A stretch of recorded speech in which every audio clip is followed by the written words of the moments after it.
হরে কৃষ্ণ। সকলকে আবার কৃষ্ণ প্রীতি শুভেচ্ছা জানিয়ে আমাদের ধারাবাহিক শ্রীমদ্ ভাগবত গীতার ক্লাসে আপনাদেরকে স্বাগতম জানাচ্ছি। আজ আমরা শ্রীমদ্ ভাগবত গীতার অন্তর্গত চতুর্থ অধ্যায়ের আপনার ২৬ নম্বর শ্লোক নিয়ে আলোচনা করব। তো সকলকে অনুরোধ করব অত্যন্ত শ্রদ্ধার সহিত শ্রবণ করবেন, কারণ এটি কর্মযোগ শেখানো হচ্ছে। কর্মযোগ, হ্যাঁ, কর্ম কিভাবে করতে হয় সেটির জ্ঞান প্রদান করা হচ্ছে। যারা বলেন যে কর্মই ধর্ম, দয়া করে ভালো করে শুনুন। তো চলুন শুরু করি। নম ওম বিষ্ণুপাদায় কৃষ্ণপ্রেষ্ঠায় ভূতলে শ্রীমতী ভক্তিবেদান্ত স্বামিনীতি নামিনে নমস্তে সারস্বতী দেবী গৌরবাণী প্রচারিণে নির্বিশেষ শূন্যবাদী পাশ্চাত্য দেশে তারিণে বাঞ্ছা কল্পতরুর ভৈষ্ঠ কৃপা সিন্ধু ব্যবচ পতিতানাম পাবনেভ্য বৈষ্ণবেভ্যো নমো নমঃ। জয় অনন্তকোটি বৈষ্ণববৃন্দ কি জয়, শিল প্রভুপাদ কি জয়, নিতাই গৌর সীতানাথ প্রীতি প্রমানন্দে হরি বল। শ্রীমদ্ ভাগবত গীতা শ্রবণকারী ভক্তবৃন্দ কি জয়। ওম নমো ভগবতে বাসুদেবায়। ওম নমো ভগবতে বাসুদেবায়। ওম নমো ভগবতে বাসুদেবায়। শ্রীমদ্ ভাগবত গীতা চতুর্থ অধ্যায় জ্ঞান যোগ শ্লোক নম্বর ২৬। শ্রোত্বাদীনি ইন্দ্রিয়াণি অন্যে সংযমাগ্নিষু যবতি শব্দাদীন বিষয়ানন্যে ইন্দ্রিয়াগ্নিষু যবতি। শ্রোত্রাদীনি ইন্দ্রিয়াণি অন্যে সংযমাগ্নিষু যবতি শব্দাদীনি বিষয়ান অন্যে ইন্দ্রিয়াগ্নিষু যবতি। হরে কৃষ্ণ। তো এখন আমরা এই সংস্কৃত শ্লোকের শিল প্রভুপাদ কর্তৃক যে বাংলা ভাষানুবাদ দেওয়া হয়েছে সেই ভাষানুবাদ আমরা অত্যন্ত মনোযোগ দিয়ে শ্রবণ করব। অনুবাদ: কেউ কেউ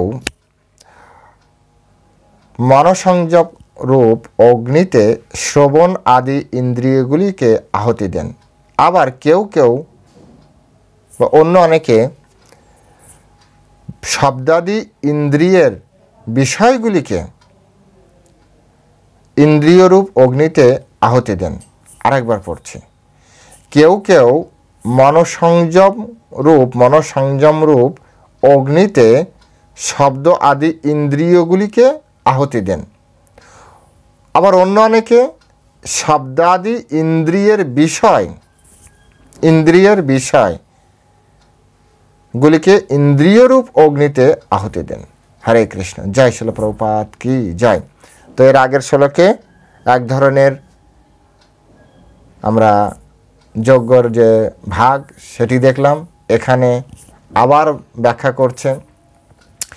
তো এই শ্লোকে এখন আমরা শিল প্রভুপাদ কর্তৃক যে তাৎপর্য প্রদান করা হয়েছে সেই তাৎপর্যের আলোকে আমরা এই বিষয়টি বোঝার চেষ্টা করব। শিল প্রভুপাদ বলছে আমাদের যে বর্ণাশ্রম ধর্ম, সেই বর্ণাশ্রম ধর্মের যে 4টি আশ্রম আছে, কি কি সকলে বলুন? ব্রহ্মচর্য, গার্হস্থ, বানপ্রস্থ, সন্ন্যাস। তো এই 4টা আশ্রম বর্ণ কি? ব্রাহ্মণ, ক্ষত্রিয়, বৈশ্য, শূদ্র। তো এই যে 4টা আশ্রম, এই আশ্রম হচ্ছে কিসের জন্য? মানব জীবনের যে উদ্দেশ্য সেটাকে পূর্ণ করার জন্য এই 4টা আশ্রম দরকার। মানব জীবনকে অত্যন্ত পূর্ণ করবে। এবার পশুদের মতো যদি আমরা শুধুমাত্র ইন্দ্রিয় তৃপ্তি করি, পশুদের মতো, পশুরা কি, ওদের কোনো স্পিরিচুয়াল কোনো আছে, টার্গেট আছে? নেই। মানুষের রয়েছে। কিছু কিছু মানুষ তো স্পিরিচুয়াল টার্গেট করে যে আমি স্পিরিচুয়ালি এই করবো ওই করবো, কিন্তু পশুদের স্তরে এটা অসম্ভব। তাই তাদের জীবনের প্রকৃত এটা জীবনের উদ্দেশ্য বলা যায় না। এবার যে সকল মানুষ তারা এইভাবে ভাবছে যে না, আধ্যাত্মিকতা বাদ দিয়ে তারা কোনো কিছু করবে, তো সেক্ষেত্রে সেটা কোনোভাবে সম্ভব নয়। শ্রীমদ্ ভাগবতম স্পষ্ট করে বলে দিচ্ছেন যে আহার নিদ্রা ভয় মৈথুনঞ্চ সামান্যত ইতৎ পশুবি নরানাম ধর্ম হি কেবল বিশেষ অধিক ধর্মন হীনা পশুবি সমানা। আহার নিদ্রা ভয় মৈথুন সামান্যত ইতৎ পশুবি নরানাম, সামান্য পশু থেকে শুরু করে উন্নত স্তরের নর, এ প্রত্যেকের ভিতরে আহার, নিদ্রা, ভয় আর মৈথুন বা বংশ বিস্তারের প্রবণতা সবার ভিতরে আছে। কিন্তু একটা বিশেষ বিষয় আছে, ধর্ম হি কেবল বিশেষ অধিক, ধর্ম একমাত্র বিশেষ বিষয় যেটা পশুরা গ্রহণ করতে পারে না। কোনো পশু আপনি কখনো শুনেছেন হাতিরা এক জায়গায় বসে ভাগবত কথা বলছে? তিমি মাছ পৃথিবীর সব থেকে বড় প্রাণী, যদিও তিমিঙ্গিল হচ্ছে সব থেকে বড় প্রাণী, ভাগবতমে আছে তিমিঙ্গিল, যে তিমিকে গিলে খেতে পারে। তিমিঙ্গিল কত বড় জানেন? আমাদের যে দাঁতের ফাঁক আছে, তো তিমি মাছ সেই দাঁতের বড় বড় তিমি, যেটাকে নীল তিমি বলা হয়, সেটা দাঁতের ফাঁক দিয়ে বেরোতে পারে, আসতে পারে, এইরকম তিমিঙ্গিল এত বড়, বুঝতে পেরেছেন? এখন আপনি কখনো দেখেছেন যে তিমিঙ্গিল বা হাতিরা এরা ভাগবত সভা দিচ্ছে? হয় না। বাঘরা শক্তিশালী জীব, কিছু করছে? হয় না। হরিণরা শান্ত জীব, তারা ভাগবত সভা শুনছে, ভাগবত কথা বলছে? হয় না। তো বলছে ধর্ম হি কেবল বিশেষ অধিক, এই 4টা বিষয় বাদ দিয়ে আরেকটা বিষয় আছে ধর্ম হি কেবল বিশেষ অধিক, আরেকটা অধিক বিষয় আছে, সেজন্য এরা কারা ব্যবহার করতে পারে? তো বলছে ধর্মেন হীনা পশুবি সমানা, যদি এই অধিক বিষয় ধর্ম যদি মানুষই গ্রহণ করতে পারে, অন্য কোনো কেউ পারে না, তাই ধর্মহীনা পশুবি সমানা। শিলা প্রভুপাদ তাই বলছেন যে পশু সমাজে স্পিরিচুয়াল ডেভেলপমেন্টের জন্য কোনো পন্থা নেই, তাই তাদের জীবনের উদ্দেশ্য ঠিক নেই। কিন্তু আমরা মনুষ্য শ্রেণীর সৃষ্টির সেরা জীব মানুষ, আমাদের জীবনে আধ্যাত্মিক উন্নয়নের জন্য কিছু সুযোগ আছে। তাই মানব জীবনে 4টা আশ্রমকে এমনভাবে নির্দিষ্ট করা হয়েছে যাতে মানুষ পারমার্থিক জীবনে পূর্ণতা লাভ করতে পারে। এখন এই যে 4টি আশ্রমের প্রথম কি আছে? প্রথম স্টেজে আছে ব্রহ্মচারী আশ্রম, ব্রহ্মচর্য রক্ষা করেন। এখন এই ব্রহ্মচারী আশ্রমে তারা কি করেন? তারা গুরুদেবের তত্ত্বাবধানে থেকে আধ্যাত্মিক শিক্ষা গ্রহণ করেন। এখন এই আধ্যাত্মিক শিক্ষা গ্রহণ করার জন্য প্রথমে তিনি কি করেন? এখানে শ্লোকে কি বলছে অনুবাদে? প্রথমে বলছে কেউ অর্থাৎ ব্রহ্মচারীরা মন সংযম করে, তারা ধ্যান করার মাধ্যমে মনকে পূর্ণরূপে সংযম করে। মন সংযম করার মাধ্যমে তারা কি করে? অগ্নিতে শ্রবণ আদি ইন্দ্রিয়গুলিকে আহুতি দেন। ইন্দ্রিয়, শ্রবণ আদি ইন্দ্রিয় কি? শ্রবণ ইন্দ্রিয় কি?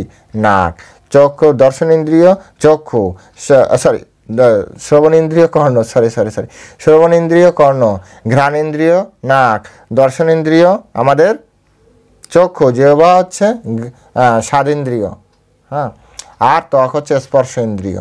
তো এই যে ইন্দ্রিয়গুলিকে বলছে যে শ্রবণ আদি ইন্দ্রিয়, মানে শ্রবণ বা অন্যান্য যারা এই গ্রুপে যারা ইন্দ্রিয় আছেন, শ্রবণ আদি ইন্দ্রিয়গুলিকে আহুতি দেন। কিভাবে? মনসংযম রূপ অগ্নিতে, অর্থাৎ তারা মনসংযম করেছে। এবার বাইরে কোলাহল হচ্ছে, তারা সেটা শুনবে না। বাইরে ডিজে বাজছে, তারা সেটা শুনবে না। তাদের কান এতটাই কন্ট্রোল যে যদি কৃষ্ণ কথা না হয় তারা সেটা শুনবে না। সুন্দর সুন্দর রসালো খাবার রয়েছে, কিন্তু যদি কৃষ্ণ প্রসাদ না হয় তারা সেটা খাবে না। সুন্দর আঘ্রাণ আসছে, কোথা থেকে ঘ্রাণ আসছে, কিন্তু যদি সেটা কৃষ্ণ প্রসাদ না হয়, কৃষ্ণের চরণে সমর্পিত না হয়, সেই ঘ্রাণ তারা নাক দিয়ে গ্রহণ করবে না।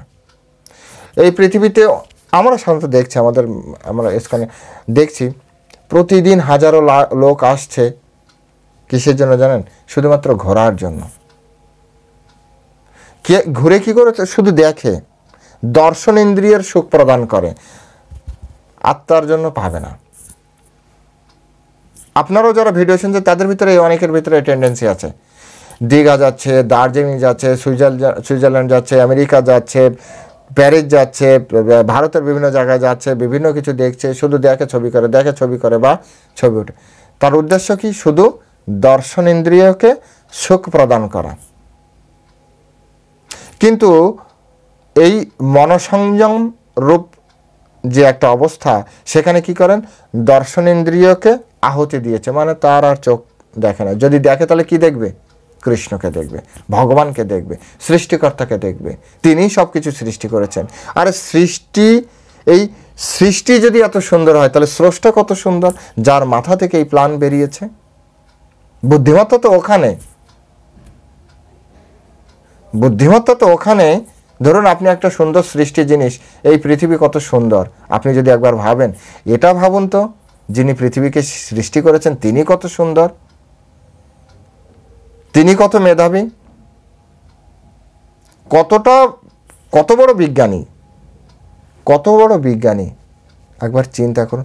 এই যে আমাদের চোখের এই যে কালো যে অংশ কি বলে চোখের মণি আইবল, রেটিনা দেখেছেন? এখন রেটিনার ছাপ নেয়। ছোটবেলায় অনেকে আপনারা দেখেননি, এখন নেয়। পৃথিবীর কত কোটি কোটি মানুষ, জায়গা তো এইটুক, তাই না? এই যে এইটুকু জায়গা, কারো সাথে কারো রেটিনার মিল নেই। কত সূক্ষ্মভাবে ডিজাইন করেছে, কারোর সাথে কারো মিল নেই। জায়গাতে এইটুকু, কত ঘোরাবে, কত কি করবে, আছে এত বড় টেকনোলজি। আমাদের এই টেকনোলজি থেকে এই কিউআর কোড বেরিয়েছে। আমাদের দেখেছেন ফিঙ্গারপ্রিন্ট নেই, ফিঙ্গারপ্রিন্ট হাজার কোটি লোক, জায়গা তো এইটুক জায়গার ভিতরে কারোর সাথে কারো মিল নেই। কত বড় টেকনোলজি! এই টেকনোলজি নিয়ে চিন্তা করতে করতে এই কিউআর কোড বের করেছে। একটু এপাশ ওপাশ ঘুরিয়ে কিউআর কোড বের করেছে। টেকনোলজি কারে কত, ভগবান কত উন্নত একবার বিচার করুন। প্রত্যেকের নিজের নিজের কিউআর কোড, আমার কিউআর কোড আমার হাতের ছাপা, আর কারো খুলবে না।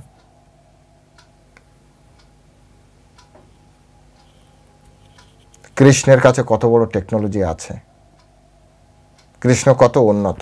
তাই যিনি সৃষ্টি করেছেন এত সুন্দর, সেই সৃষ্টিকর্তা কত সুন্দর। তাই আমাদের সবার আগে কৃষ্ণকে জানার চেষ্টা করা উচিত, ভগবানকে জানার চেষ্টা করা উচিত। তাই যারা ব্রহ্মচারী, যারা আধ্যাত্মিক জ্ঞান অনুসন্ধান করছেন, আধ্যাত্মিক জ্ঞান গ্রহণ করছেন, তারা কি করে?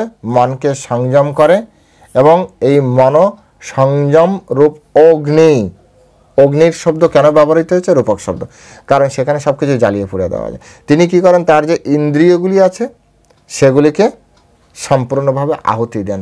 যে আমার চক্ষু নাই, আমার কান নেই, আমার নাক নেই, আমার ত্বক নেই, জিহ্বা নেই, হে কৃষ্ণ আমি কিভাবে কি করব, তুমি ছাড়া আমার কেউ নেই। এইভাবে সে তার আধ্যাত্মিক উন্নতির জন্য চেষ্টা করে। এই একটা শ্রেণী গেল। আরেকটি শ্রেণী কি বলছে? আবার অন্য অনেকে, শিলা প্রভুপাদ কোট করে দিয়েছে, নিয়মনিষ্ঠ গৃহস্থ। কেন গৃহস্থ বলেছে পরে শব্দগুলো দেখলে বুঝতে পারবেন। পরে বলছে শব্দাদি ইন্দ্রিয়ের বিষয়গুলিকে ইন্দ্রিয়রূপ অগ্নিতে আহুতি দেন। এইখানে গৃহস্থদের কথা বলা হচ্ছে, কারণ ইন্দ্রিয়ের বিষয় কি? ইন্দ্রিয়ের বিষয় হচ্ছে রূপ, রস, গন্ধ, স্পর্শ। রূপ, রস, গন্ধ, স্পর্শ।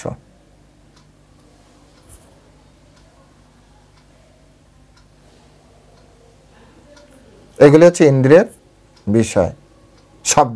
শব্দ, রূপ, রস, তাই তো ভুলে যাচ্ছে 5টি। তো শব্দ, রূপ, রস, গন্ধ, স্পর্শ। শব্দ বিষয়, শব্দের ইন্দ্রিয় কি? এই বিষয়ের ইন্দ্রিয় কি? শ্রবণ, কর্ণ। রূপ হচ্ছে বিষয়, রূপের আপনার হচ্ছে বিষয়ের ইন্দ্রিয় কি? আমাদের চোখ। গন্ধ, নাক, তারপর হচ্ছে রস, জিহ্বা, গন্ধ। স্পর্শ হচ্ছে ত্বক। তো এগুলো আমাদেরকে বুঝতে হবে। এই যে ইন্দ্রিয়ের বিষয়গুলোকে তিনি কি করছেন? ইন্দ্রিয়রূপ অগ্নিতে, আগে মনসংযম রূপ অগ্নিতে, আর এখন যেহেতু গৃহস্থদের কিছুটা ইন্দ্রিয়কে ব্যবহার করতে হবে, ব্রহ্মচারীদের মতো নয়, তাই তারা কি করছে? ইন্দ্রিয়রূপ অগ্নিতে আহুতি দিচ্ছেন। শিলা প্রভুপাদ এই বিষয়ে ব্যাখ্যা করছেন এইভাবে যে ব্রহ্মচারীরা কেবলমাত্র কৃষ্ণ ভাবনা সম্বন্ধীয় শব্দই শুধু শ্রবণ করবেন, এর বাইরে আর কোনো কিছু তিনি গ্রহণ করবেন না। ব্রহ্মচারীদের এটা হচ্ছে একটা নিয়ম, ছাত্র অবস্থায় এটাই নিয়ম। ছাত্রদের সম্পর্কে বেদে কি বলা হচ্ছে? ছাত্র কাকে বলা হয়? বিদ্যার্থী। কাকো চেষ্টা বক ধ্যানম শয়ন নিদ্রা স্বল্পহারী গৃহত্যাগী বিদ্যার্থী পঞ্চলক্ষণম। 5টা। কাকো চেষ্টা বক ধ্যানম শয়ন নিদ্রা স্বল্প আহারী গৃহত্যাগী বিদ্যার্থী পঞ্চলক্ষণম। এই 5টা হচ্ছে বিদ্যার্থী বা ব্রহ্মচারী বা ছাত্রের লক্ষণ। বুঝতে পেরেছেন? তো যখন কেউ ব্রহ্মচারী হচ্ছে, তো তিনি হচ্ছেন স্বল্প আহারী। স্বল্প আহারী মানে কম খাবে। কম খাবে মানে কি, শুধু খাবার, এই জিহ্বার খাবারই না, তার চোখের খাবার কম খাবে। কম খাবে মানে কি, কম দেখবে, কম দেখলাম না, এরকম নয় কিন্তু। কম দেখবে মানে যতটুক তার প্রয়োজন ততটুক দেখবে, বাকিটা দেখবে না। কম শুনবে মানে কি, টিচার একরকম বোঝে, স্যার আমি তো শিক্ষার্থী, আমি বিদ্যার্থী, আমি সব কিছু শুনতে পারবো না, আমি কম শুনছি না। যতটুক শোনার ততটুক শুনবে, বাইরে কোলাহল হচ্ছে ওটা শুনবে না। কাকও চেষ্টা মানে কাকের মতো চেষ্টা করতে হবে। বকধনম বকের মতো কনসেন্ট্রেট থাকতে হবে। শয়নে নিদ্রা মানে হচ্ছে কুকুরের মতো স্লিপ উইথ অ্যালার্টনেস যেটাকে বলা হয়, সবসময় সজাগ থাকতে হবে। তারপরে হচ্ছে স্বল্প আহারী বললাম, গৃহত্যাগী, আউট অফ কমফোর্ট জোন, অর্থাৎ যে পিতামাতার গৃহে থেকে লেখাপড়া শিখলে সে লেখাপড়া হয় না, লেখাপড়া শিখতে গেলে গুরুর গৃহে যেতে হবে। এই জন্য প্রত্যেকটা ছেলে মেয়েকে হোস্টেলে থেকে পড়াশোনা করা উচিত, কমসে কম কলিযুগের হিসাবেও হোস্টেলে থেকে পড়াশোনা করা উচিত। কারণ হোস্টেলে হোস্টেল সুপার থাকে, টিচার থাকে, out of comfort zone, comfort জোনের বাইরে চলে যেতে। পিতামাতা তো কোলে করে তো শিক্ষা আসে না, ও লিখতে জানে, পড়তে জানে, ওর জীবনে কোনো কাজ হয় না। জগতের সাথে স্ট্রাগল করার মতো মেন্টালিটি তাদের তৈরি হয় না। তো যাই হোক, ব্রহ্মচারীরা কৃষ্ণ ভাবনামৃত ছাড়া অন্য কোনো কিছু সে গ্রহণ করবে না। এখন কথা হচ্ছে যে এই যে জ্ঞান আহরণ করার যে শ্রেষ্ঠ উপায় সেটি হচ্ছে শ্রবণ। তাই প্রকৃত ব্রহ্মচারী সর্বক্ষণ হরের নাম অনুকীর্তনম, সবসময় হরিনাম কীর্তন করবেন এবং শ্রবণ করবেন, অর্থাৎ ভগবানের মহিমা শ্রবণ ও কীর্তনে তন্ময় থাকবেন। তিনি কখনো লৌকিক আলোচনা বা গ্রাম্য কথা সাথে যুক্ত থাকবেন না। চৈতন্য চরিতামৃতে আছে, হ্যাঁ, যে গ্রাম্য কথা যবে মিলিবে আনে, গ্রাম্য কথা না কহিবে, গ্রাম্য কথা না শুনিবে কানে, যবে মিলিবে আনে। যখন তুমি অন্যের সাথে মিলবে, যখন অন্যের সাথে দেখা হবে, তখন গ্রাম্য কথা বলবে না, গ্রাম্য কথা শুনবে না। গ্রাম্য কথা মানে কৃষ্ণবিহীন কথা হচ্ছে গ্রাম্য কথা। যে কথায় কৃষ্ণ নেই সে কথা শোনার দরকার নেই, যে কথায় কৃষ্ণ নেই সে কথা বলারও দরকার নেই। এই জগতে যত গন্ডগোল হয় না এই কৃষ্ণবিহীন বাইরের কথা দিয়ে। তাই কৃষ্ণবিহীন কথা না বলা উচিত, না শ্রবণ করা উচিত। এখন কথা হচ্ছে যে জড়জগতে যে শব্দ, হ্যাঁ, সেই শব্দ মনকে জড়বন্ধনে আবদ্ধ করে, মনকে জড় অভিমুখী করে তোলে। তাই ব্রহ্মচারী কখনো সেই রকম শব্দে কর্ণপাত না করে সর্বক্ষণ ভগবানের দিব্য নাম শ্রবণ কীর্তন করতে থাকে। সকলে বলুন হরে কৃষ্ণ কৃষ্ণ কৃষ্ণ হরে হরে, হরে রাম রাম রাম হরে হরে।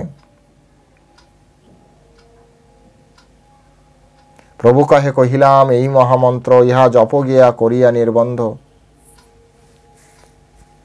আরো অনেকবার বলেছে।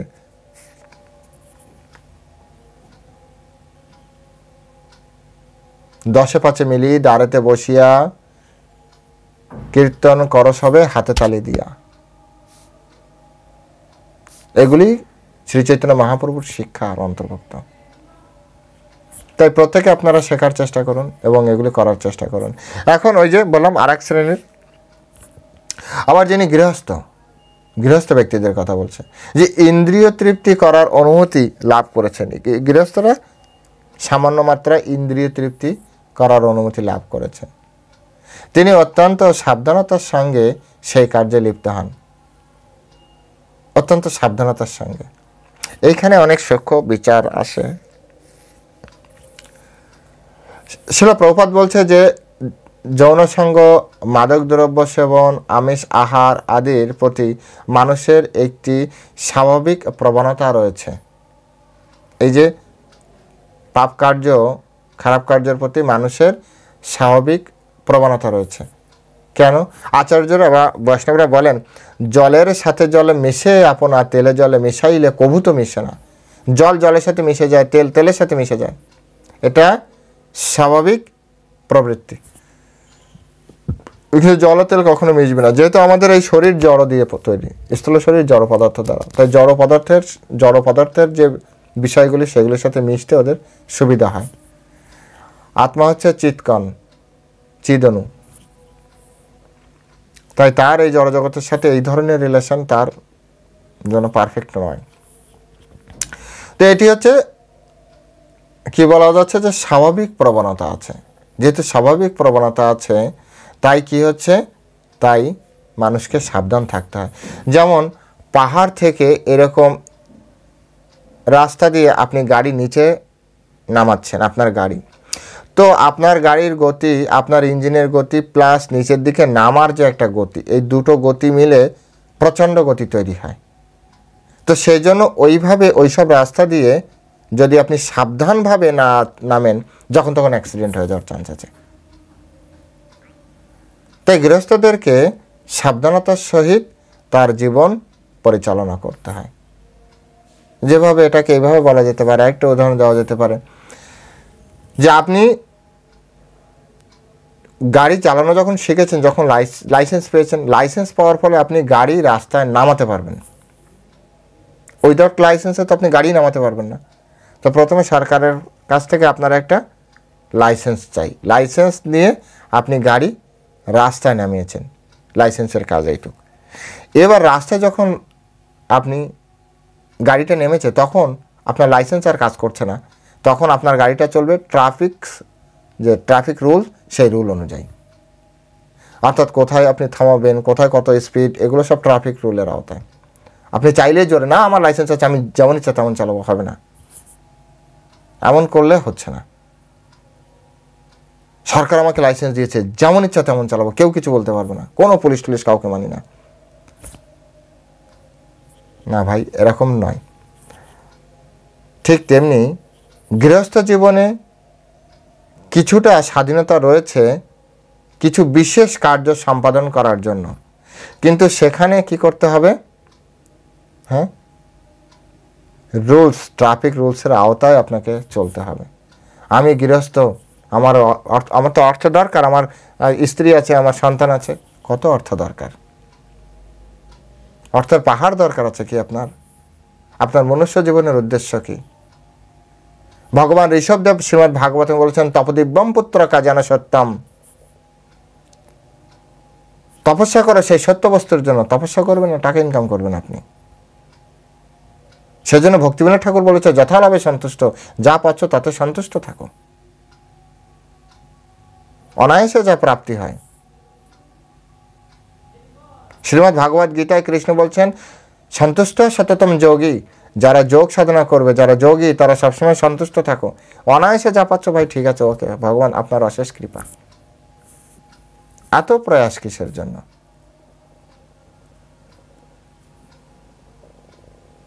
তো এই জন্য খুব সাবধানতার সহিত জীবন পরিচালনা করতে হবে গৃহস্থদের।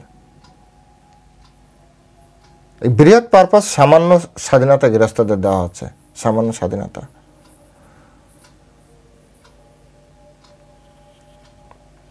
তাই প্রতিটি সভ্য মানুষেরই ধর্মীয় জীবনের ভিত্তিতে বিবাহের প্রচলন দেখা যায় প্রত্যেকটা সভ্য সমাজে।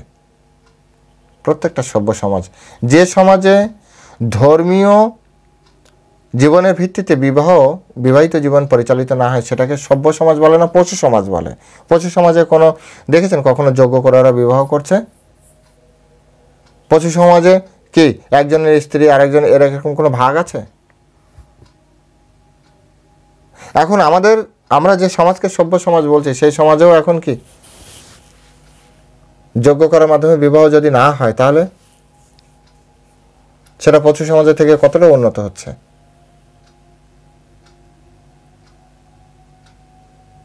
আপনি দেবতাদের ডাকবেন না, আপনার বয়োজ্যেষ্ঠ ব্যক্তিদের, আপনার পিতা মাতা, আপনার আত্মীয় স্বজন, আপনি কারো আশীর্বাদ নেবেন না।